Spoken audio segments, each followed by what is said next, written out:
Before we start, please smash that like button.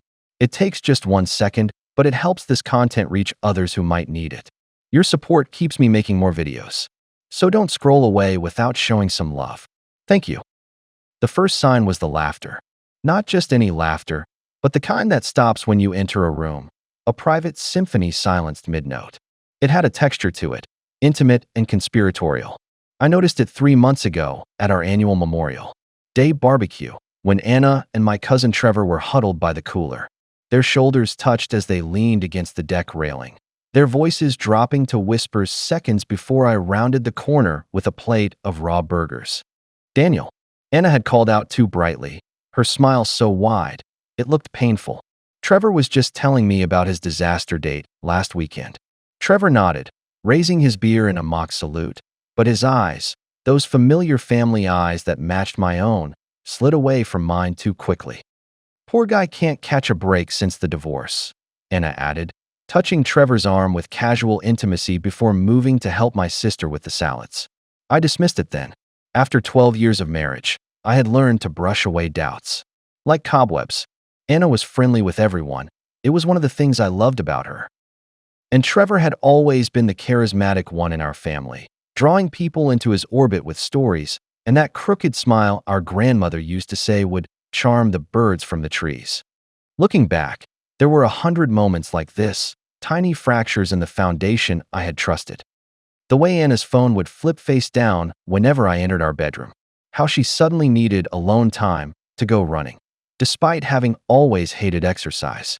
The mysterious weekend art class that never produced any actual art. The lingering scent of cologne that wasn't mine, which she blamed on hugging her coworker Jason at an office birthday party. And Trevor, my cousin, my childhood defender, the best man at my wedding, had his own tells. He stopped meeting for our monthly basketball games. His invitations to family events came with careful inquiries about whether Anna would be attending. Once, I found a woman's earring in his car, a simple silver hoop that looked eerily familiar, but when I mentioned it, he snatched it away, mumbling something about his last Tinder date. It was Melissa, Trevor's ex-wife, who finally demolished my carefully constructed denial. She called on a rainy Thursday night as I was working late at the architectural firm, struggling with revisions for the downtown, the development project that had consumed my last 3 months. "I probably shouldn't be doing this," she began, her voice carrying the slightly slurred edge of someone 3 glasses deep into a bottle of courage. "But did I have something to tell you?" "Tell me what?" I asked, distracted by the blueprints spread across my desk. "About Anna and Trevor." The pencil in my hand snapped. "What about them?" Melissa's bitter laugh crackled through the phone. I was clearing out some old boxes from the storage unit. Found Trevor's backup drive. Thought there might be photos of the kids I hadn't seen. Yes, there were photos and messages. Hundreds of them. Going back to last summer. Trevor had stayed with us for 3 weeks after his divorce. When Anna had suggested I take that business trip to Phoenix, despite my hesitation. When I returned to find a new ease between them, which I had attributed to family bonding during a difficult time. "You're lying," I said, but the words sounded hollow even to me. Pieces were clicking into place with nauseating speed, the missed calls, the unexplained absences, the way Anna had started wearing lingerie I'd never seen before. Melissa replied, "Look, I'm sending you screenshots. Do what you want with them." Her voice caught. I just couldn't be the only one who knew. I sat in my darkened office for hours after she hung up, scrolling through message after message. Their words of longing. Their plans to meet at a motel off Highway 16. The discussions of guilt, followed by declarations that what they felt was too powerful to deny. Trevor calling my wife Angel, a pet name I'd never used. Anna telling him she felt truly alive for the first time in years. The worst was a message from Anna. Daniel's so absorbed in his career. He wouldn't notice if I disappeared for a week. Sometimes I think he'd be relieved not to have to pretend he's still interested in me. I drove home in a daze, rain hammering the windshield as violently as my heart hammered my chest. Our house, the craftsman-style bungalow we'd renovated together, room by room, glowed with warm light against the storm. Through the living room window, I could see Anna curled on the couch, book in hand, looking achingly normal. Looking like my wife, not a stranger who had broken our vows. I sat in the driveway for nearly an hour, engine off, rain drumming on the roof, trying to decide who I was going to be when I walked through that door. The vengeful husband? The broken victim? The cold, detached negotiator? None of them felt right. None of them felt like me. When I finally entered, she looked up with a smile that faded as she registered my expression. "You're soaked," she said, setting her book aside. "Everything okay?" I didn't shout or break things. I simply pulled my phone from my pocket, the screen still illuminated with evidence of her betrayal, and placed it on the coffee table between us. Her face went through a kaleidoscope of emotions: confusion, shock, fear, and finally, a terrible resignation. Her shoulders slumped as she reached for the phone with trembling fingers, scrolling briefly before covering her mouth with her hand.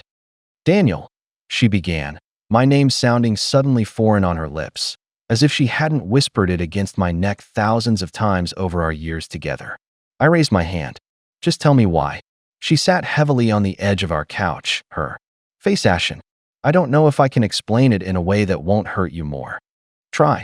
The word came out like gravel. She did. She talked about feeling invisible in our comfortable life, about my increasing preoccupation with work and ambition, about the subtle drift neither of us had acknowledged, date nights that became working dinners, conversations that never ventured beyond logistics and schedules. "When did you stop seeing me?" she asked, tears tracking silently down her face. "I kept waiting for you to notice I was drowning, but you were too busy building your perfect career, your perfect house, your perfect life, a life where I somehow became just another accomplishment checked off your list. So you decided to sleep with my cousin?" The crudeness was intentional, a verbal slap to cut through her self-justification. She flinched. "It wasn't planned. Trevor was broken after Melissa left. We started talking, really talking. He asked questions about me that you stopped asking years ago." "Like what?" "Like what I dream about. What scares me. Whether I'm happy." Her voice dropped to a whisper. "He noticed when I cut 6 inches off my hair last spring. You didn't say a word." The accusation stung because it carried the sharp edge of truth. I had noticed the haircut but hadn't mentioned it, too preoccupied with the Richardson project deadline. I'd assumed there would always be time later for the small intimacies of marriage. I'd assumed Anna would always be there, patient and understanding, waiting for my attention to return to her. "One afternoon," she continued, "I was crying in the guest room. You were at work. Trevor found me, and he just held me. Nothing happened then, but something shifted. I could picture it with excruciating clarity. My wife in the arms of my cousin in our home, in the guest room with the blue walls Anna had painted herself because I was too busy with client meetings. And then we crossed lines we shouldn't have. First emotional, then." She trailed off, sparing me the details that my imagination was already supplying in high definition. "Are you in love with him?" The question burned my throat. Anna's hesitation was answer enough. "I don't know what I feel anymore." "It wasn't about not loving you," she finally said. "It was about not recognizing myself in this marriage. About feeling like I was disappearing." I laughed, a harsh sound, devoid of humor. "So instead of talking to me, instead of counseling, instead of literally anything else, you decided to disappear into my cousin." She didn't have an answer for that. I slept in my car that night, parked at a scenic overlook where Anna and I had once watched meteor showers in the early days of our relationship. I called Trevor 17 times. He didn't pick up. I left increasingly vicious voicemails, my rage and pain spilling into the digital void. On the 18th call, his number had been blocked. The next few weeks passed in a blur of practical devastation. I moved into a sterile one-bedroom apartment near my office. Anna stayed in our house, though she offered to leave. I hired a divorce attorney, a shark-eyed woman who promised to protect my interests with surgical precision. Anna didn't contest anything, agreeing to terms that were more favorable to me than they needed to be. Her guilt manifested as a financial concession. Family gatherings became diplomatic negotiations, with relatives carefully planning who would attend which events. My mother called daily, her concern shifting gradually from shocked disbelief to practical advice about health insurance, investments, etc. My sister took my side completely, cutting Anna out of her life with decisive finality. Trevor's parents, my aunt and uncle, who had treated me like a second son, sent a card expressing a confusion of emotions: sorrow, apology, disappointment. In their son. Trevor tried to contact me repeatedly. Emails, texts, even a handwritten letter that I burned without reading. Once, he showed up at my apartment, and I broke his nose with a single punch before my neighbor called the police.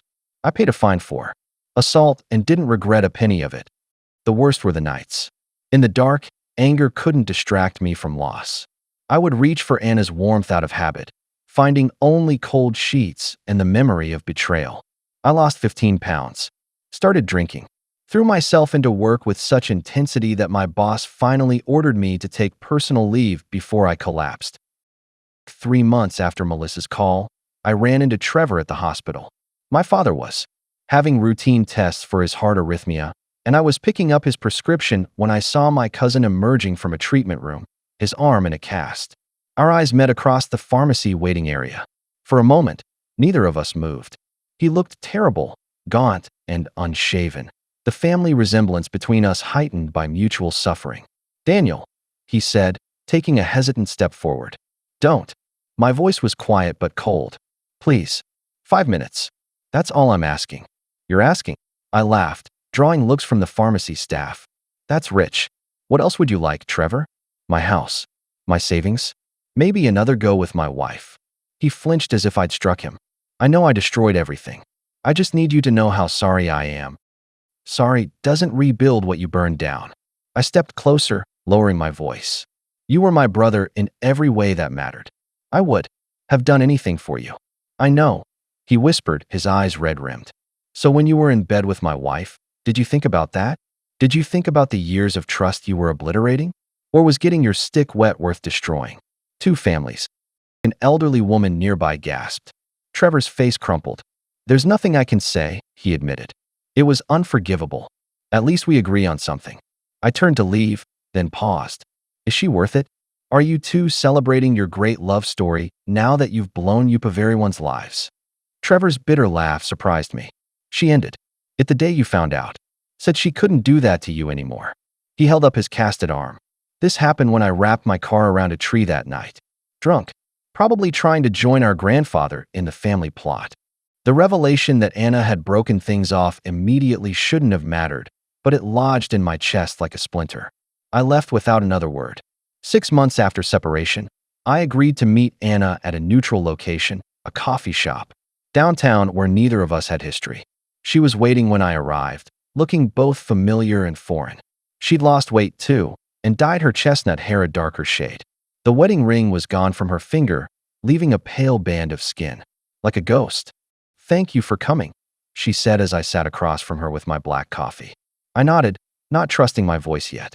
She pushed a folder toward me. "The last of the paperwork from my lawyer. Once you sign, everything's finished." Finished. 12 years of marriage, reduced to signatures and legal terminology. I opened it and scanned the documents. Years of professional detachment, helping me focus on clauses and provisions rather than the death certificate they represented. "I'm seeing a therapist," she continued, "trying to understand why I did what I did. Why I hurt the one person who never deserved it." I looked at her then, really looked at her. The woman I'd promised forever to. The woman who knew the location of every scar on my body and the origin. The woman who had held my hand at my grandfather's funeral and laughed with me in a Paris rainstorm and built a life with me brick by brick. "Were you ever happy with me?" I asked suddenly. Truly, her eyes filled. "Yes, for years. That's what makes this so tragic. We were beautiful once, Daniel." I nodded slowly. "But not at the end." "No," she admitted. "You didn't have to give me the house," I said finally. "I can't live there anymore."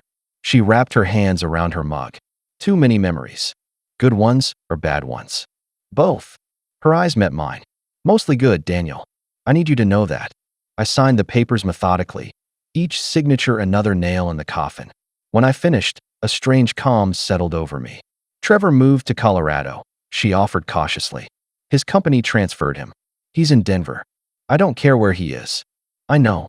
I just thought." She trailed off. "We're not together, if that matters." It doesn't. But it did, in ways I couldn't articulate. We both stopped trying long before, and Trevor, he was just the earthquake that revealed the fault lines. I pushed the signed papers back across the table, our fingers almost touching in the exchange. Goodbye, Anna. 2 years later, I'm building a new life. I've taken a position at a smaller firm that values work-life balance. I date occasionally, nothing serious yet, but I'm open to possibilities I couldn't have imagined in those first dark months. Anna and I exchange polite texts about practical matters, the last of her belongings in storage, insurance questions, a stray piece of mail. Trevor sent a long handwritten letter from Colorado that still sits unopened in my desk drawer. Sometimes, I take it out, turning it over in my hands, feeling the weight of unread words. I'm not ready to open it yet, but I no longer burn with the need to destroy it. Last month, I was in Chicago for a conference and saw them at a restaurant across the crowded room. Not together, not as a couple, just two people who appeared to have accidentally chosen the same upscale Italian place while visiting the city. They sat awkwardly at a small table, maintaining a careful distance, looking more uncomfortable than romantic. They didn't see me, and I didn't approach them. I just watched for a moment from across the room, studying their body language, the weight of history evident in their stilted movements. I realized then that what had happened wasn't some grand romance worth the wreckage it had caused. It was two lost people who had made a terrible mistake, one that had cost us all dearly. In their awkward dinner, I saw not passion but the heavy burden of consequences neither had fully anticipated. That night, I wrote Anna a letter in my hotel room. Not of forgiveness, I wasn't there yet, but of acknowledgement, acknowledging that our marriage had problems long before Trevor entered the picture. Acknowledging my role in our disconnect. Acknowledging that healing for me would mean finding myself again, just as she had been trying to do. I never sent the letter. Some truths aren't meant to be shared. They're just stepping stones on the path to something else. But writing it helped me begin to see beyond the betrayal to the broken people beneath, myself included. The pain has dulled from a sharp stab to a distant ache, present but no longer defining. I've learned that forgiveness isn't a single moment, off magnanimity, but a daily choice, one I'm still struggling to make consistently. Sometimes I think about that night at the restaurant, about the space between them at the table. I've come to understand that the most dangerous distance isn't between bodies but between hearts, the silent drift that happens when we stop seeing each other clearly. It's in that space where the most painful betrayals begin, long before any physical lines are crossed. I can't say I've forgiven them completely, but I'm learning to forgive myself for not noticing the growing space between us until it was too late. And in that forgiveness, I found the first fragile roots of peace. If this story resonated with you, please take a moment to like, comment, and share it with others who might appreciate it. Your engagement helps this channel grow and allows me to continue creating content that explores complicated relationships. Don't forget to subscribe for more stories that delve into life's most challenging moments and the strength it takes to overcome them. Thanks for listening.